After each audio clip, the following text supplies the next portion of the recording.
via Facebook Live. We're going to just begin by centering ourselves in the presence of God and to know the truth that God is the everywhere evenly present spirit of absolute good. And we breathe. That God is all that's going on. God revealing God's self to us in new and different ways. And we breathe.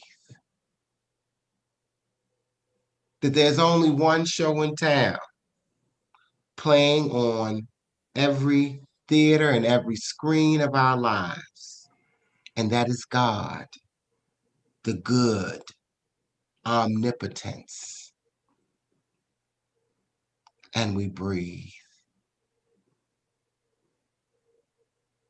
And we recognize the goodness of God in ourselves, the goodness of God in everyone else, the goodness of God in everything else. And we breathe. And we set a consciousness this evening for learning, for growth, for study, for healing, for unfoldment. And we breathe. It is in the name and through the power and in the consciousness, the nature, the authority, the character of Christ Jesus, that it is so and so it is, and so we let it be. Amen and amen. Good evening, good evening, good evening, everyone. Thank you again for being a part of our Wow Wednesday. We are just days away from the collective consciousness journey, and we're so grateful. Books are in the mail, they're coming, they're electronic, they're being downloaded. I'm telling you, we're excited about this consciousness journey that we're just a week away, starting with Ash Wednesday this coming Wednesday and our Sunday services kicking off the week. I'm just excited about the consciousness journey. I'm excited about getting closer to the truth of who I really am as a spiritual being. And so we're going to talk tonight about that spiritual practice of, we know that there's one kingdom law, and that law is what? Anybody in the room what that one law is? Love. Love, yes, to love God, to love yourself, and to love everyone else. That there is one kingdom principle. Who knows what that principle is?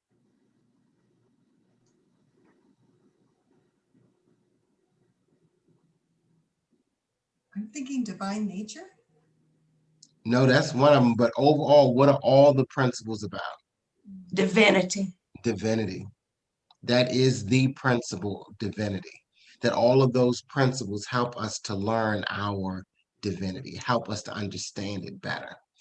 And if there's one kingdom spiritual practice for the development of our souls, and that practice is Prayer. prayer. Yes, it is. That everything we do is a form of prayer. And we have um, as people are coming in the room, we have our several collective consciousness group leaders here. I hope you're doing well with inviting people into your group and populating your group, and people are registering to be a part of the collective conscious journey on our website so they can get into a group. And it'll be easy for them to kind of get into the group. We're excited about that. And so we're going to talk tonight about one of those kingdom spiritual practices, the development of our soul, which is fasting and forgiving, because that's a part of the consecration. Fasting and forgiving. That is the spiritual practice that will be happening throughout these 40 some days. So let's just talk about where are you with that practice? Where are you with that practice? What does that practice mean for you? What comes up for you as you think about doing an elongated time of consecration. Before we get into all the biblical things, just you, where are you with that practice of fasting and forgiving? Does anybody know why we put fasting and forgiving together? Why it's not just fasting, but fasting and forgiving? Does anybody know that?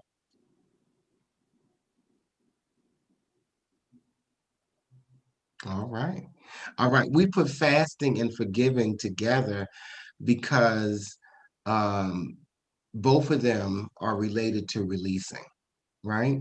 And so the fasting is releasing something from your diet, something from your digestion, something from your body, something from your liquids that you consume. You're releasing and letting go of something, right? That's the physical piece of it.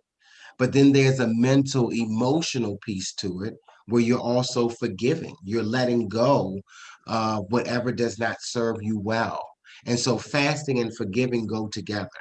You're forgiving yourself, you're forgiving others, forgiving God, whatever is needs to be released mentally and emotionally.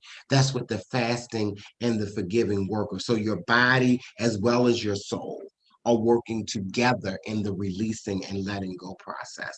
That it's not just a physical exercise, but it is also a mental, emotional exercise. It's not just a physical exercise, but it is a soulful exercise where you are releasing and letting go. All that is old, all that is worn, all that is obsolete, and whatever does not serve you well. So we know that everything, it doesn't just begin and end in the physical, that there's some mental and emotional releasing and letting go that we do. So we put those practices together of fasting and forgiving. The fasting is the physical piece, and the forgiving is the soulful piece. All right. Does that make sense? So when you're fasting, you're always forgiving. Fasting and forgiving, they go together. You're not really fasting effectively if you're not forgiving. Because you can stop eating this and drink more water and start eating this. But if you're not dealing with the mental and emotional things that go along with the eating or the not eating and releasing it holistically, then it's still in your soul and needs to be healed. All right. So just talking, when you hear the idea of 40 some days of fasting and forgiving, tell me what comes to your mind. What do you think about when that comes to your mind? I When you think of food. I think of food. you think of food, what about the food? Well, letting some food go and adding some food on. Okay. So you think about the food, adding and subtracting. Anybody else, what comes to your mind? Discipline comes to my mind. Say more about that. It means that I've got to uh, govern myself in a way to make sure that I'm doing what I definitely need to do for the enrichment of my body or my mind, my soul. And without that discipline, none of it works. So I think of discipline and will. Okay. All right. Anybody else? So, Dr. Pulley, good evening, everybody. Good evening. I often, I'm always reflective when you share this about the forgiving piece and how it ties into the fasting when it comes to releasing. And it wasn't until I learned from you that the two really work harmoniously together. And fasting is about, for me, denial and discipline, and giving up um, some things that uh, are maybe pleasurable or don't serve me well. That fasting is an opportunity for me to release those things. And the same thing with forgiveness, releasing that anger, that resentment, that bitterness toward others because it doesn't serve me well from a spiritual perspective. And I thought about the passage in Matthew 11 and 25, where Jesus said, when you stand praying, forgive. This is not optional. This is mandatory. When you pray, you must forgive. And so I have so much more understanding about releasing in the aspect of fasting and forgiving. Right. Because when we're fasting, when we're not fasting, we're just, holding on, whatever, whatever, we're just doing it. But when we are fasting, we are more conscious of what we're eating, when we're eating, why we're eating, how much we are eating, how much money we're spending on food. We're more conscious of that. Whereas we get into we just go about our lives. But during this time of consecration, let's pay attention because it's like I was working with somebody and they were having a challenge with tithing. And they could spend $150 for a meal, but to give $150 to the church, they were just like, ooh, that's a lot of money. And I was like, that same $150 that you can spend on a meal, you can give as your tithe and offering. It has to do with what you value. You value the food, you value the restaurant, you value the experience. So you don't have no problem giving that card of $150, $200 for a good meal. But spiritually, we go through different processes where we got to think about it and meditate on it and struggle with it. And so this is a time to pay attention. What am I eating? When am I eating? Where am I eating? How much am I eating? How much am I spending on food? And how am I also sowing into the holistic me and not just the physical me, but me holistically? So it's making us more conscious where we've been doing things and we may not have been conscious of what we're doing. During this time of fasting, we become more conscious of what we're doing and not just doing it. Okay. Anybody else? Tell me what you think, Dr. what you Pulley, feel. can I Yes. ask? So then in fasting and forgiving, it's all about me, about It's all forgiving about you. myself? Okay. Forgiving yourself, forgiving anybody else that you've been holding a resentment against. Maybe forgiving God. Maybe you got something that you mad with God about. Whatever it is, this releasing and letting go. And Okay. that's why we start off with the water of releasing the toxins from your body. Because when you fast and when you drink water, you're releasing the toxins from your body. And so as you're also cleansing your body, you're also cleansing your soul. You're cleansing your mind and your heart, where you're releasing and letting things go that don't serve you well. Thank Okay. you. Anybody else, when you think about fasting and forgiving, this spiritual practice, tell me what comes to you, Patrick. I was just gonna say that for me, whenever we get to this portion of the year, it's always the hardest for me emotionally because, like, as I'm not eating things or adding things and all these different things, my mood and my emotions are changing. And I think on the other side of it, like, my feelings are coming up for unresolved things. But like, it's really me being at the top of it about navigating through those emotions and not being evil just to be mean because I'm in a bad mood. So I'm hesitant this year because I have a lot of feelings, but I'm excited to see how it goes. Yes, because we don't realize how dependent we are on certain foods and beverages. Like people talk about coffee. Oh, my coffee! I got to have my coffee. If I don't have my cup of coffee, then I can't function. Where you're depending on some substance or something outside of you to, oh, my soda. I got to have my soda, or whatever it is, my latte or my alcohol, my drink, or whatever it is, that sometimes we don't realize how dependent we are on things or how much we've made idols of things until we're asked to release them and let them go for a time. And sometimes it's forever. Every time we do a consecration, I let go something forever where I never go back to it. I'm done with that. It's over. I saw Colette's hand. I think of it as a cleansing. Somehow Mhm. it's easier for me to think of it like a cleanse because that way I'm not thinking, well, I have to deny myself this or I can't have that. The cleansing feels like a more positive outlook for me. And I used to work in natural health care. So a lot of times we put people on cleanses for purposes. It's just The me. cleansing, I like that. Cleansing of the body, cleansing of the mind, cleansing of the heart. Good. Patricia, did you have your hand up? No. Anybody else desire to share anything about what comes up for them? Christine? So this might have been touched on, but a couple of things come up for me. Motive, like being in, coming through the church, fasting, had a different ambiance about it. And it's kind of a turn off because it was only like very, very restrictive and nothing else really was said about it. It was just, this is what you do. So I've had to kind of move through my own emotions and my own motives about why fasting is important. And so I'm coming to that. I can't say that I'm already all there, but I am understanding more the importance of it from a spiritual aspect of it.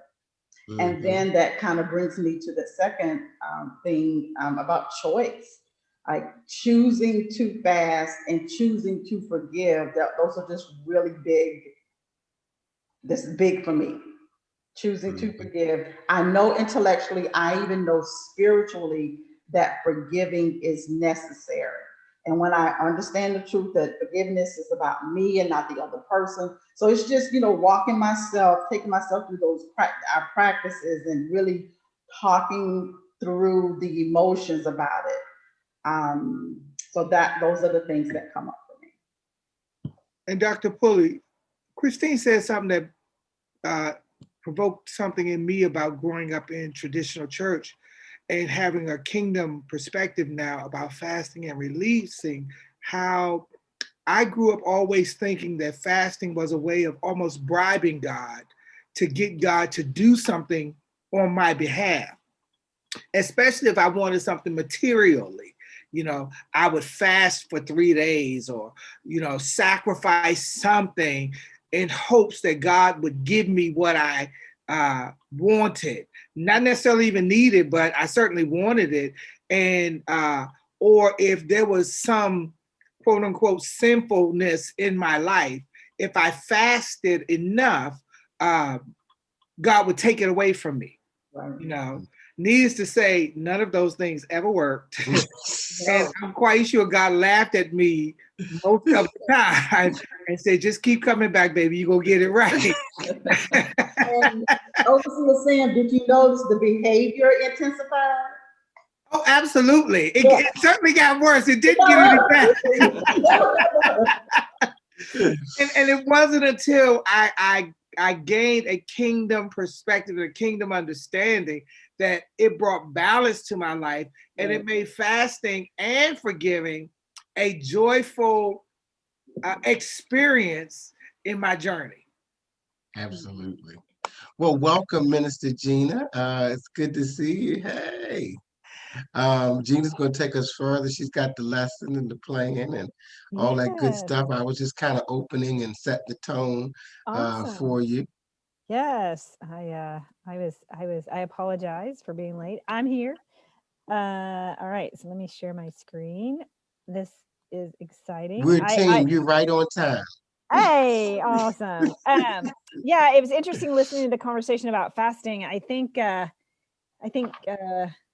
grew up not ever having, a lot of people would talk about what they give up for Lent. And I was like, why would I give anything up? Why would I do that? No.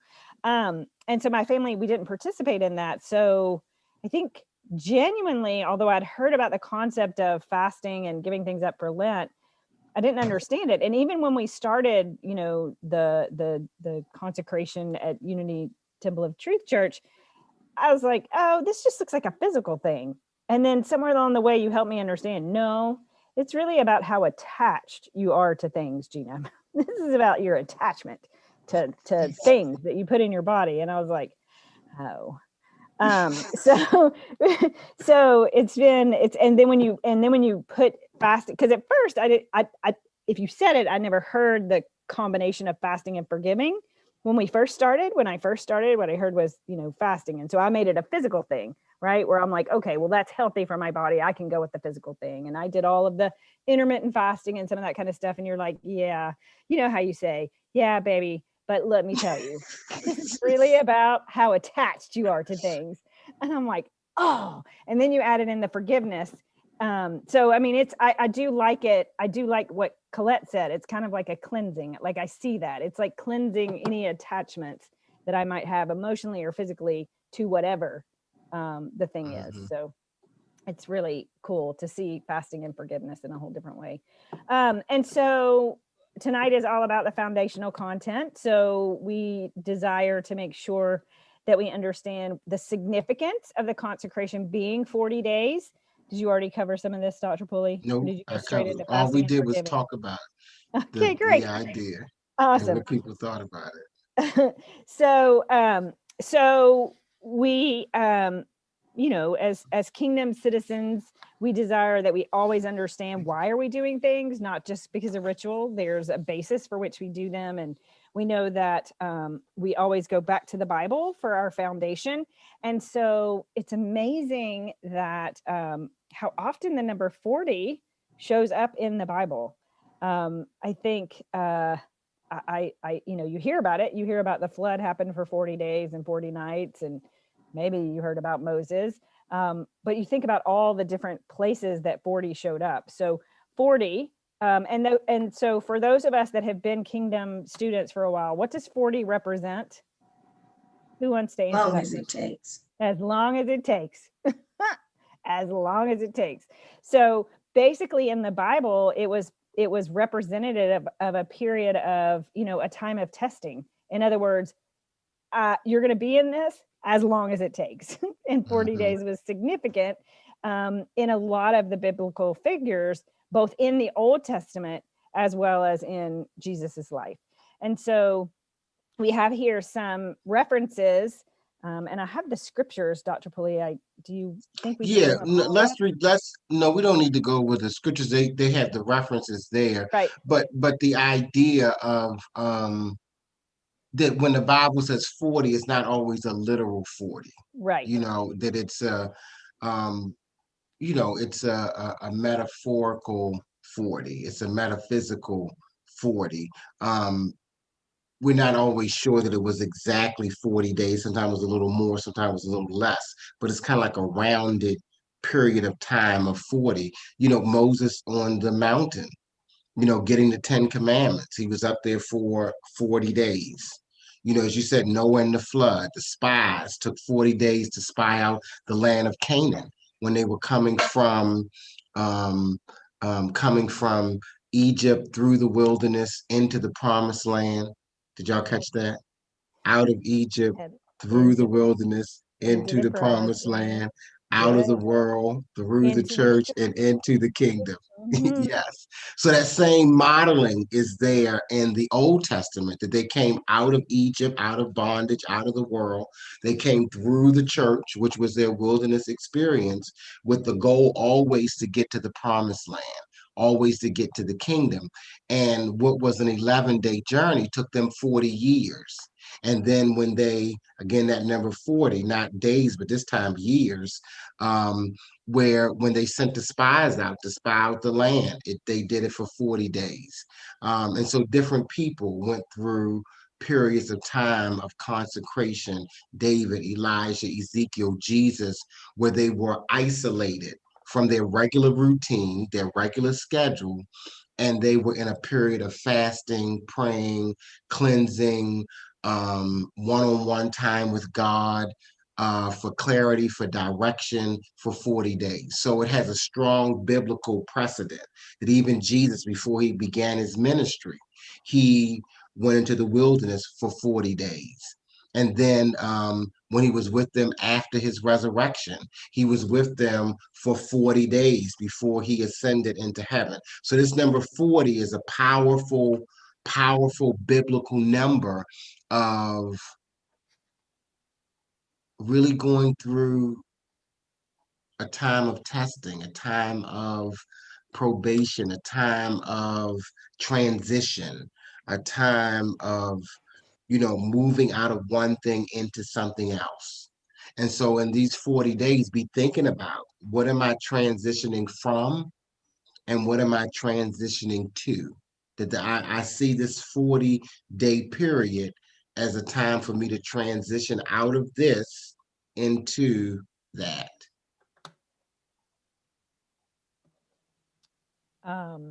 Yeah. So what and that's the reason we call it the consciousness journey, right? Because we recognize that you're going from something to something, or you have the opportunity, right, to transform that. So I'm curious, those of us that most of us have participated in one of these before, what's been your experience of the 40 days? And the experience of, you know, as long as it takes, not just in the consecration, also in any of transformational experiences that you've had in your life. Because to Dr. Pulley's point, we know it's not literally 40 days. Sometimes we use 40 to represent in the consecration because it happens to fall in Lent, in the Lenten season, and that makes the sense, right? But like, I would love to hear some thoughts around when you're in the midst of something. What does 40 represent to you? What do you think about this metaphysical view of 40? Anybody have any insights? I know some of us have worked with this topic before, particularly in the as long as it takes. Shepherd Mother, you're being quiet. I know you got something to say. You know, I try not to be the first person. But sometimes you know, you oil the car, you get it started. Well, I can just say this, that I always look forward to this because and I'm hoping that at some point it will be something that I will do without it being Lenten season. Because of the importance of it. And like Colette was saying, the cleansing, but also the idea of not just doing it for 40 days, but doing it for the rest of my life. You know, that it just goes all the way through whatever it is that I'm giving up. Because if I'm giving it up for 40 days, then why am I going back to it? For what? I didn't need it. You know, it wasn't something that's really necessary for me. And I always think about the fact that I owned a coffee shop and I drank coffee all the time. And the one thing that happened for me during fasting was leaving the coffee. And I was amazed at that. I was amazed at it because I just thought that I would do it for the 40 days. And I just thought I would do it for the Lenten season. But what I found over the years of doing this is that I'm letting go of things. And now I'm convinced that I don't have to wait for Lenten season to do it. Mm-hmm. But it is a segue into the cleansing that we need. It just lets me know what I'm capable of. Mm-hmm. Yeah. And if any of us choose to go back to after the 40 days is over and be like, "Ooh, I can have my coffee again," great. It just means we might need to go through another cycle because we're just not ready to let it go completely yet, and it's all good. Because that 40 days wasn't as long as it took. We're going to need another 40 days. And when you said that, Gina, particularly with Moses, whose name means to draw out, that Moses, you know, was drawn out of the water. And Moses is the one that draws stuff out of us. You know, that's what his name means, to release, to let go, to draw something out. And Moses had a couple 40-day periods with receiving the law, you know, the commandments for 40 days, then breaking them and going back up there for another 40 days to get it over again. So he went through a couple 40-day processes before he was able to totally share what he had received and be able to give them the the commandments, the law, the governing principles that were applicable at that time. So when we say sometimes it takes more than once, that's a biblical process, that it took Moses a couple of 40 days before he really came down from the mountain and was able to integrate with the people again. And to some degree, it took 2 days periods for Jesus, right? I mean, he had his first 40 days that was him coming into his own and, wrestling with temptation and being able to go, okay, this is mine to do. Let's move forward with the ministry, whatever he was going through, right? All that time. But then it was another 40 days when he came back after he'd already done it to really solidify, hey, let me make sure you got this, because I'm about to ascend. So I need to make sure what I put on this earth stays. That's how I liken it. And I'm sure you've got some, further insights to that. But Absolutely. So to me, that just represents that sometimes we even Jesus went through his 40 days in the wilderness with temptation and praying and, okay, is this really mine to do, before he came into it? And then he even came back to solidify, in fact, wait, there's something left for me to do. So let me do something more for another 40 days. So I think that that's very representative, that at least to me, what that represents is sometimes in our life when we think we've mastered something else might push us to have to go through yet one more 40 days because that first 40 days didn't get us through what God really intended for us to do. I'll put it that way. Does anybody else have any thoughts or comments to the whole 40 days? It relates either to the consecration and the fasting and the devotionals and the process in the 40 days in the consecration, or just the concept of 40 days, it's as long as it takes kind of concept. And Gina, another point I decided to make is that I've seen some conflicting research. Some research says 21 days, you can change your habit. I've seen some that said 30, then I've seen some that said 40. But as I looked at the research, 21 days is a change, 30 days, you're deeper, but 40 days is really solidified. That you really could do without this for the rest of your life. Making a major lifestyle change. So we do this during the Lenten season because it is a collective consciousness of fasting and forgiving. It's not just the kingdom or Kotek or today's church is doing it, but Catholics and Protestants and people all over the earth are in this consciousness of fasting and forgiving to various degrees. So we're joining a collective consciousness of releasing and letting go. We're joining a collective consciousness of cleansing. We're joining a collective consciousness of making a lifestyle change. And so this is a good time to make a change because the earth, the energy, the vibration that's on the earth, the vibrations on the planet at this time is geared towards it. So you have a support system universally that's in this mindset of releasing and letting go and fasting and forgiving and cleansing. So it's an opportune time because the atmosphere is already primed for it. The climate, the stage is already set. Christine, were you going to say something? I think you were off mute. Yes, no? Yes. I was just going to mention that at some point during my 30s, I heard of the kind of the metaphysical or just the meaning of 40. And when I got ready to turn 40, I had that in my mind. Now, I didn't know anything about consciousness and all of that, but I just know that for my entire 40s, all I could think about was me being in probation, testing. So now I understand that I kept calling all of that forth to my life. And so but the last couple of years being introduced to kingdom, so I've kind of approached both periods of consecration with a little hesitation, because again, it was, I got to give up something.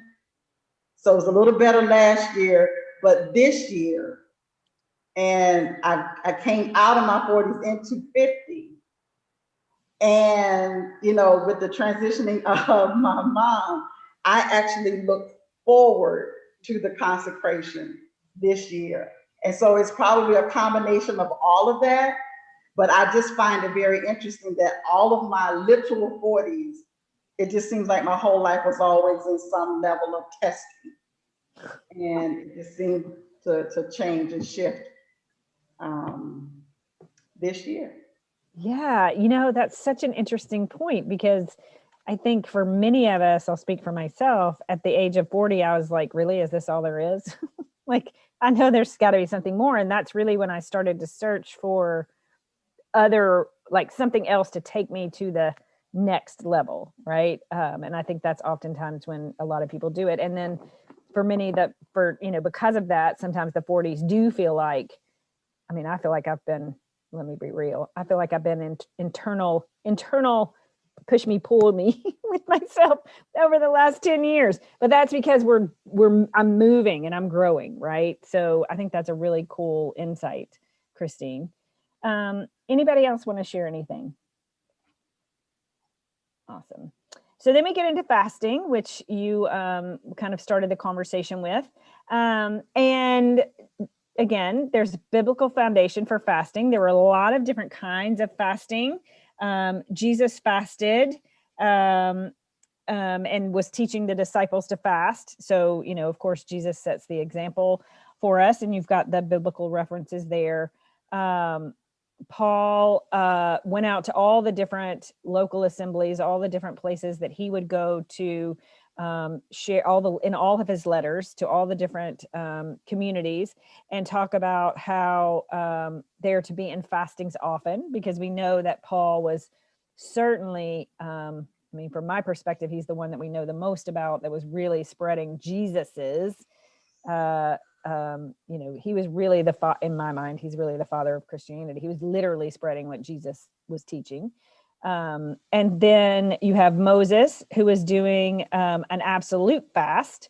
So, which means he just gave up everything and didn't take in, did he take in water or anything? Or was it, he had nothing, just straight up nothing. Woo. And then Jesus did the same thing for 40 days without food or water when he was in those times of in the wilderness, I guess. Is that when he was doing that, right? Mm-hmm. Yep. And then, so, you know, we're not suggesting that we do an absolute fast for 40 days. That would be an interesting test. I don't believe I'm up for that fast. Not quite yet. I do enough of a fast from, you know, I don't usually eat past about 7 o'clock, and I don't eat until noon the next day. That's about as far as I can take it at this point in time. Never say never, I recognize. And then you've got, but then there were other fasts that were shorter, right? So there was Esther and her maids, or Jonah did in the belly of the fish. I can only think, like, no wonder he fasted. He was in a fish's stomach. I don't think I would have eaten either. And then other fasts were really more like what we're doing, that Daniel did, that was talking about abstaining from certain foods and drinks for a extended period of time, right? And so we resemble more of the Daniel fast, that's taking, you know, things out, like take one thing out and then take another thing out. So it's kind of additive over the course of the 40 days. So it's not just go full tilt. So what do you, and then of course we know that it's not just about the food, it's about abstaining from, you know, negative thinking or forgiving or whatever else we're abstaining from, right? So what are, I mean, I know you already talked about the fasting, but any more insights around fasting and the type of fasting we do, or the different types of fasts?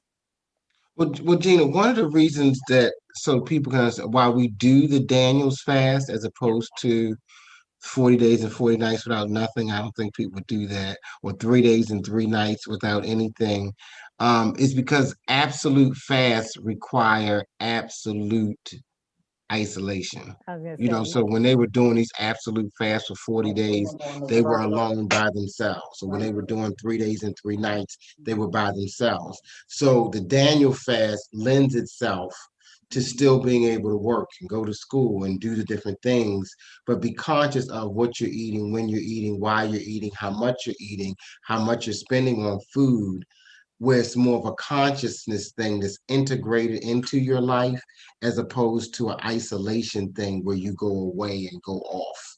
So they weren't doing anything but fasting. That was the whole premise. So we do the Daniel's fast because it's more integrated, and we do it in a progressive manner so that people can do it with us.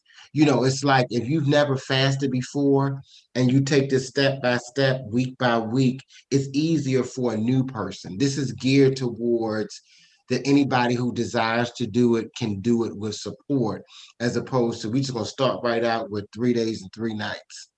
You know, or we're going to start right out, with these long periods. This is getting our minds and our hearts and our bodies in alignment, and that takes time.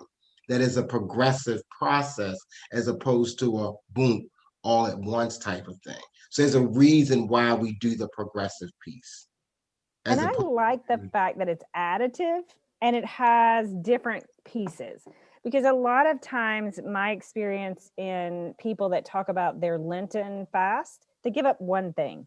That's it, just one thing, right? And this is suggesting, look at a lot of different things and consider letting those go, right? Just letting those go one at a time. And if you take that metaphysically, it's like, okay, it's that attachment thing. What are you willing to let go?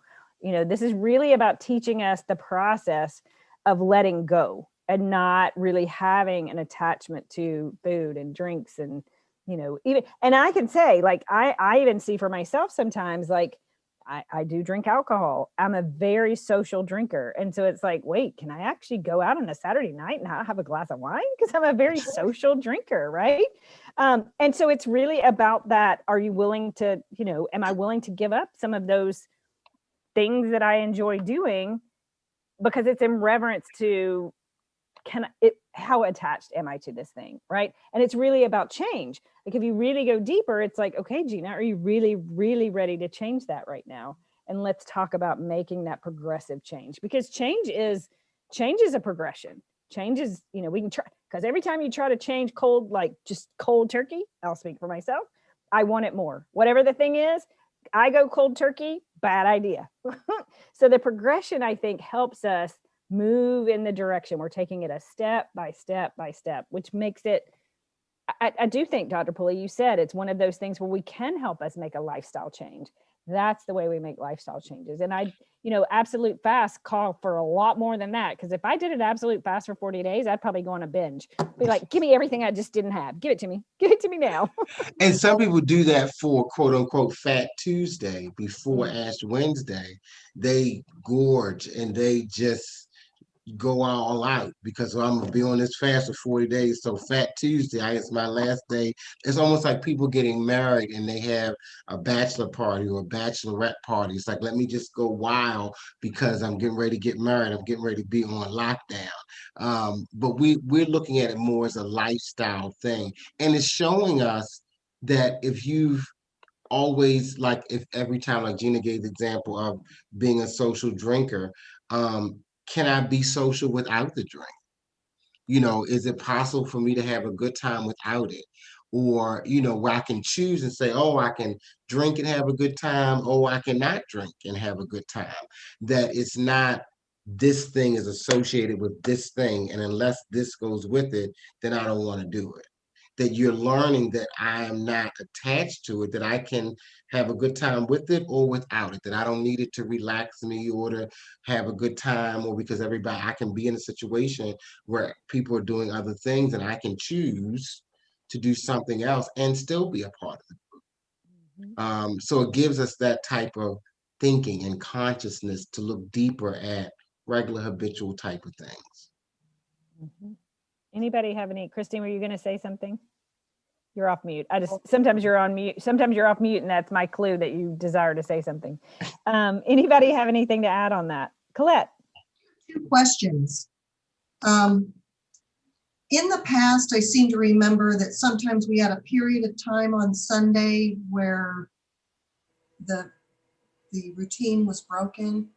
So That, and also, does it start Monday the 15th or does it start Wednesday the 17th?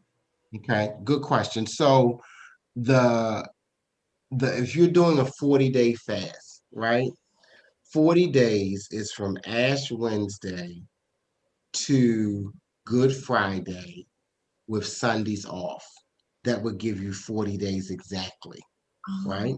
So that's how you come up with the 40 days. It's from Ash Wednesday, which is February the 17th, to March the 29th or 30th, Easter? whatever that, no, Good Good Friday? Friday, Good Yeah, Friday, the so Friday that's, before Easter. I think it's yeah, March the, it's because Easter's on the 4th. Good Friday's April 2nd. Yeah, so April 2nd. yeah. So Yeah. it would be, if you're doing a straight 40 days, it would be Wednesday the 17th to Friday, April the 2nd, with Sundays off.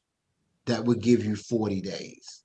Some people, they don't like to take the break. They say when they take the Sunday off, it's hard for them to get back going on Monday. So they just do it straight through. What we do is that we let you customize and do what it is that works for you. Some people can take that Sunday break and be great.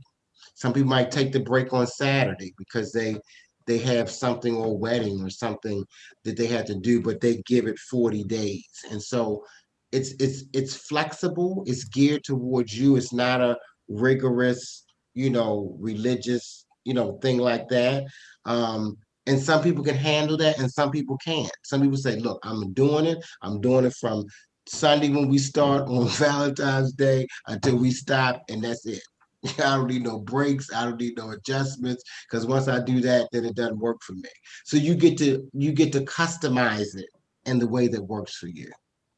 Does that make sense? Thank you. Okay. You said that was both of your questions? That answered both of them? Yes, I didn't know about the Sundays and I didn't know exactly what day it started. But you Okay, said good. Okay. But I'll start we're doing the Bible study stuff now. We started last week and this week. I'll start preaching about it on Sunday. We'll do day 1 on the daily download that Monday. It'll follow that way. But the actual fasting part, if you're doing a strict 40-day fast, will start on Ash Wednesday. Okay. All right, Gina, let's go. Okay, so we talked about fasting, and then this is, we desire, and we're not going to go over all these because, however, it's important. Well, we encourage you to be very grounded in the principles for divine living, because those are going to be foundational to, well, they're foundational to everything. They're foundational to a fulfilled life, as far as I'm concerned now. And then we have the 12 kingdom practices for the development of the soul. So we put this in your sheet for tonight for you to go over those because I don't think there's anybody. I guess I desire to stop here for a moment and say, are there any particular principles that anyone has any questions, or anyone has any particular, what I'll say, anything that you're working with on any of these principles? Is everybody grounded in these principles? Divine nature. Awesome. Okay. So that's really, I think, Dr. Pulley, that's really all we had for this evening to go over, and just to make sure everybody had. Do we have that fast chart? I can Can show we that pull it up? again. Yeah, Sure. let's show that up again. I'm going to stop sharing for 1 second and I'll pull it back up real quick. Hang on.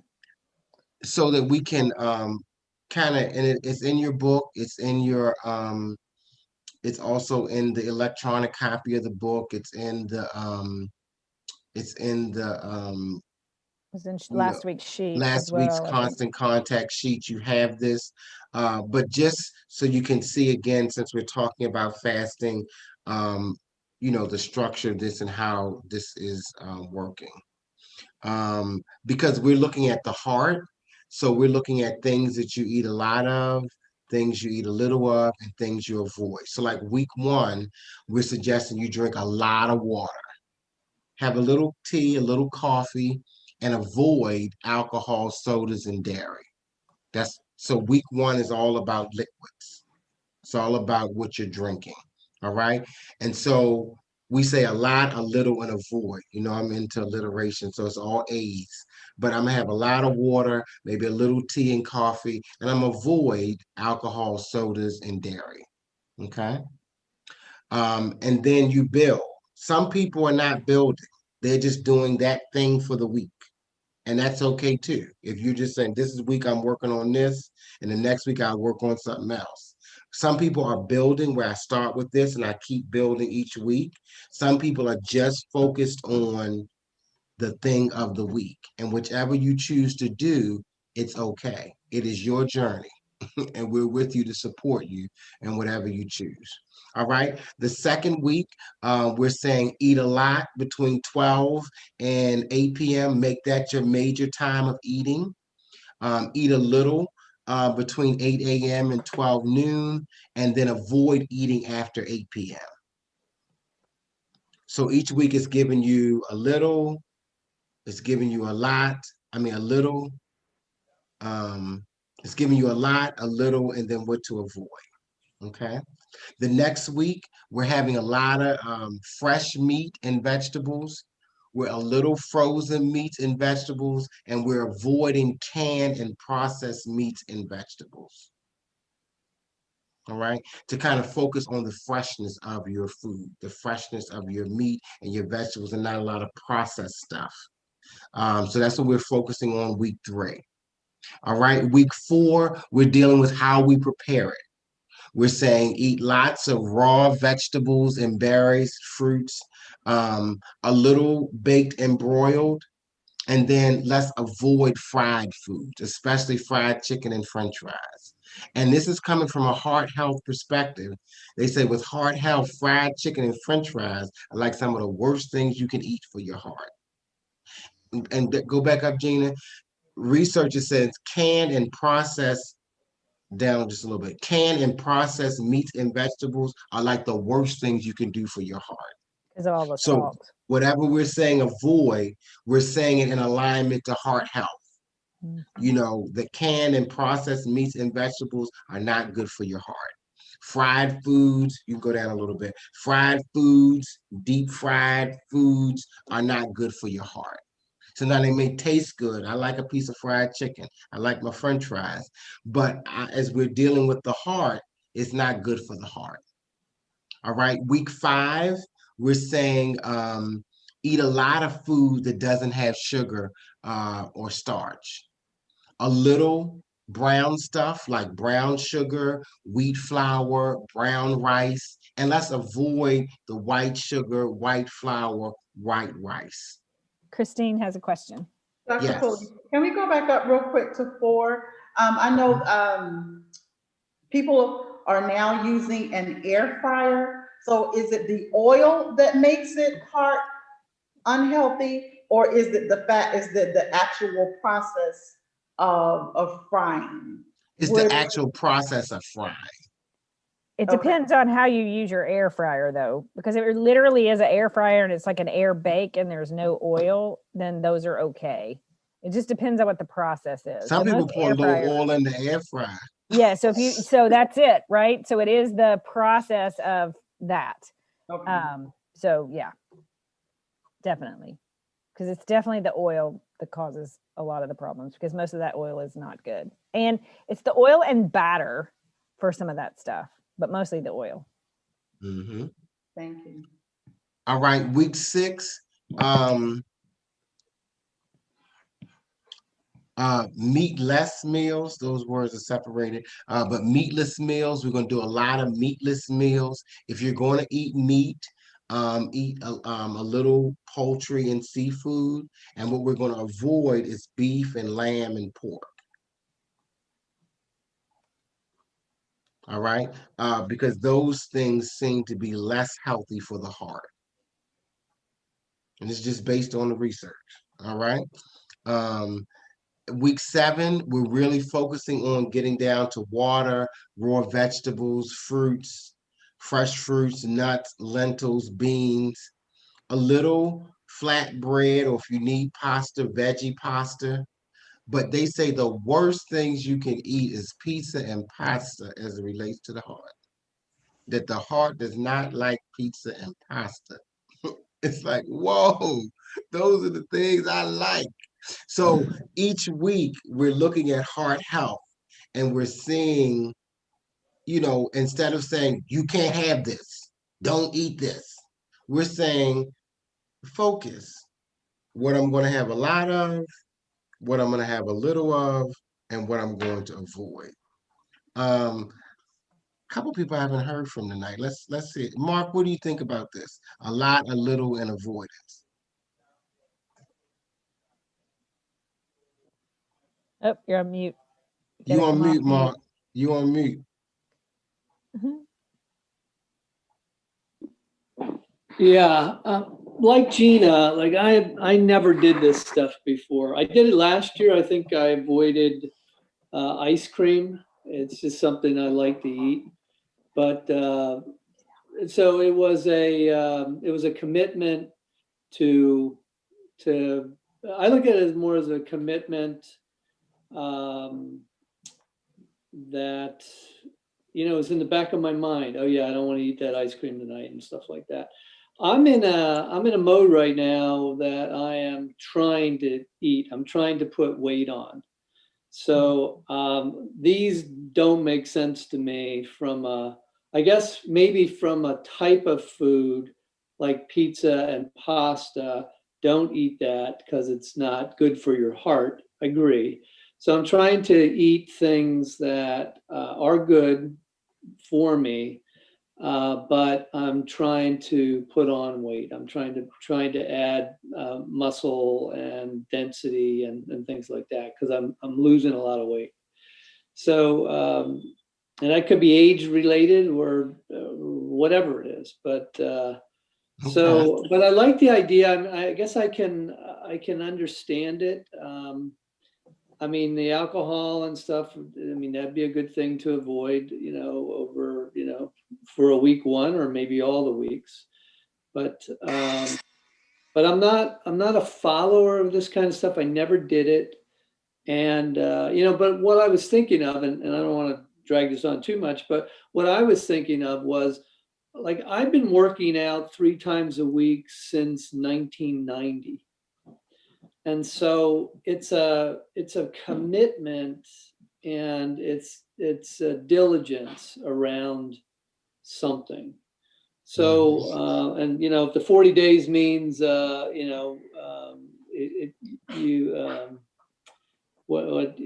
the point that we make it? It's what's the time frame it needs? as long as it takes. Yeah, I'm sorry. Yeah, as long as it takes. Sonny's doing something here. Hey, what's the matter? He's doing some heaving here, so maybe he ate something. But to me, working out is like it's like I would never stop. So I look at it as just something that, as long as it takes, probably for the rest of my life.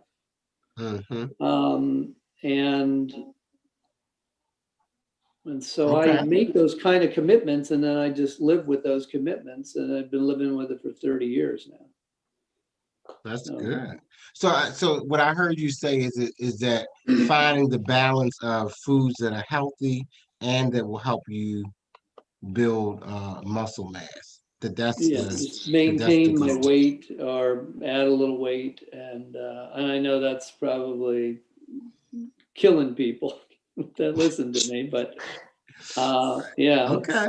Well, it's about being mindful for what our bodies need, right? But being mindful of, is this, I mean, I think that's it. It's really about the heart. Is this, am I being mindful? Is this what's highest and best for me? And, the beauty of all this is, and I think Dr. Pulley, you were talking about that, is that it's our choice. And what I would suggest and encourage all of us to do is set an intention before we start. between now and next week when it starts, really set an intention to say, okay, this is what I'm going to do. This is how I'm going to design this.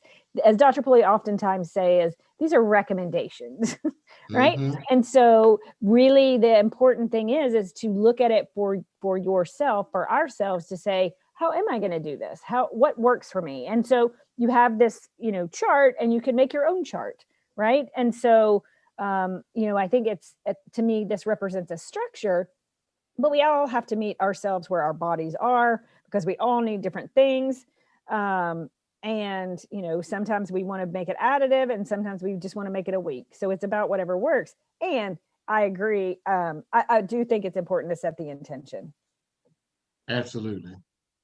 And that's why we start ahead of time, so you can set the intention as opposed to, let me come up with it right now. And as Mark said, let's go to this last column of this chart. There's also, go up a little bit, there's also a self-care strategy that we focus on each week.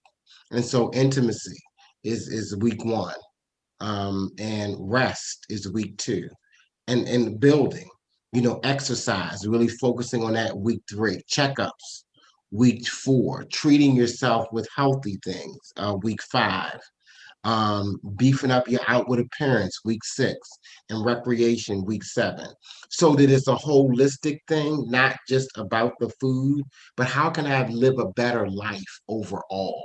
How can I be a better version of myself overall? And so that's why we're looking at it in a holistic sense. And what's not on this chart, and what you're going to get in the book, which I absolutely love, is each week there's a recommendation of a metaphysical heart matter that we can intend to work through and give up as forgive it as we work through the process. So that's a really cool thing as well. Just doesn't happen to be on the chart. Absolutely.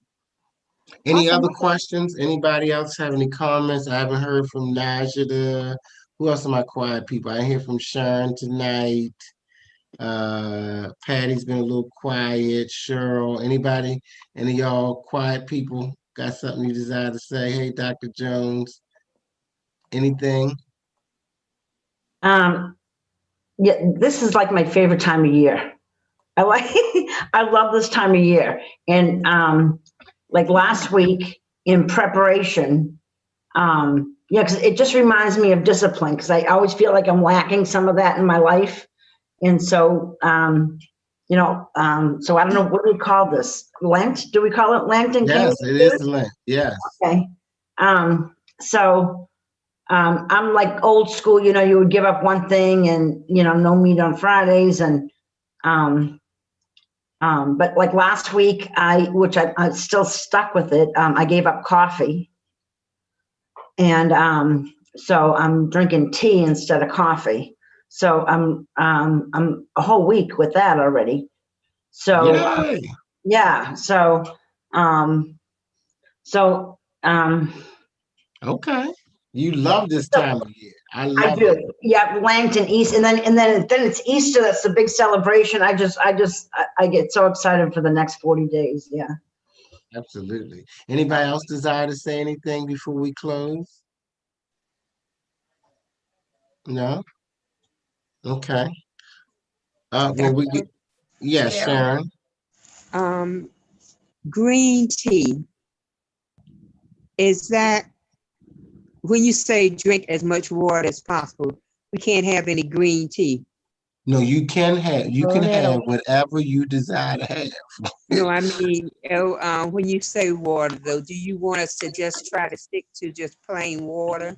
Yes, if you can, if you can, absolutely. When we say lots of water, plain water, and then a little bit of tea and fresh fruit juices, like that. But yeah,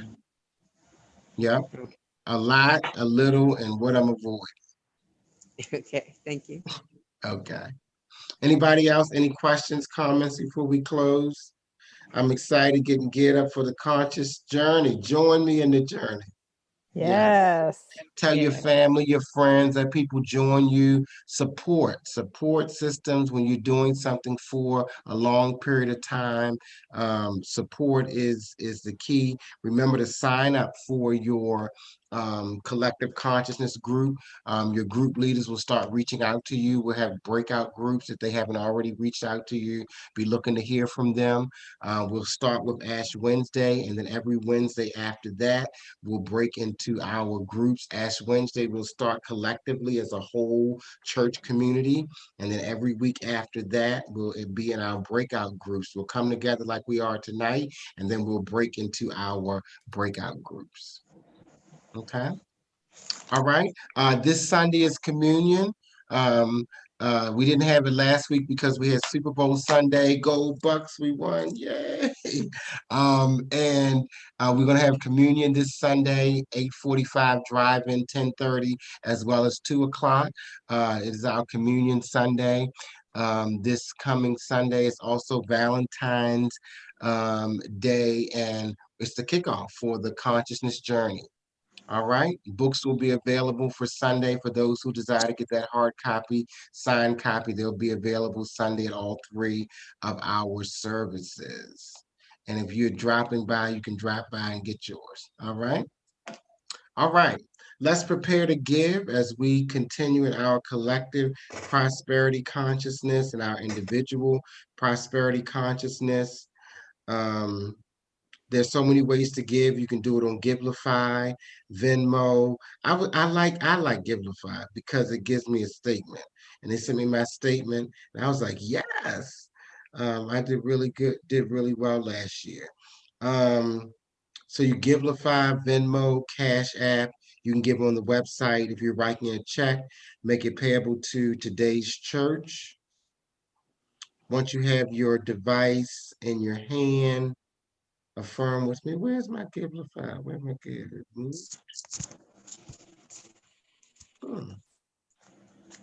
Oh, there it is. There it is. All right. Once you have your offering, your tithe, some people tithe during the week, in your hand, just affirm with me together. Good flows to me bountifully. Good flows to me bountifully. I receive it gratefully. I receive it gratefully. I give it cheerfully. I give it cheerfully. And more good comes back to me. And more good comes back to me. It is so, and so it is, and so we let it be. Amen and amen. Any other announcements? I forget anything, Patrick? Patrick did a phenomenal video with our announcements for the month. If you haven't seen it, check out our Facebook page that gives the video version of our announcements for the month as well. All right. If all hearts and minds are clear, yes. Ash Wednesday service is at Shepherd's Mother in the backyard. We got tiki lights and everything for it to be bright, chairs, sort of model our candlelight service, but we'll be more prepared and it'll step it up to a next dimension of excellence. So in today's church, our secret sauce, one of the distinguishing factors that makes us different from any other local assembly on the planet is that we focus on love, to love God, to love ourselves, and to love everyone else.